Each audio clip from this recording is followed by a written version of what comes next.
മറ്റൊരു കൂട്ടർ വാറൻ ബഫറ്റിനെ പോലെ അല്ലെങ്കിൽ ആദ്യം പറഞ്ഞ വൈസ് ഇൻവെസ്റ്റർ മിസ്റ്റർ ഡിയെ പോലെ സ്റ്റോക്ക് വാങ്ങുക, ഹോൾഡ് ചെയ്യുക. എത്ര നാൾ? നമുക്ക് വേണ്ടത്ര കാലം.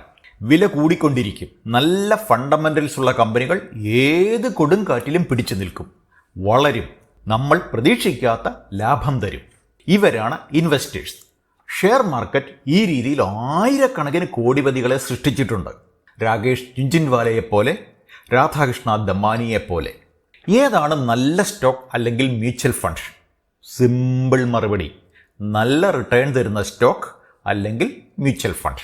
12% മുകളിൽ തരുന്ന മ്യൂച്വൽ ഫണ്ടിൽ തുടങ്ങി പതുക്കെ പഠിച്ച് മുന്നോട്ട് പോകുന്നതാണ് ബുദ്ധി. ധാരാളമുണ്ട്, അതുകൊണ്ട് പേരെടുത്ത് പറയുന്നില്ല. ഗൂഗിൾ സെർച്ച് ചെയ്താൽ കണ്ടുപിടിക്കാം. ഈസിയാണ്. ഇപ്പോൾ മലയാളത്തിലും വായിക്കാം, ഇല്ലേ?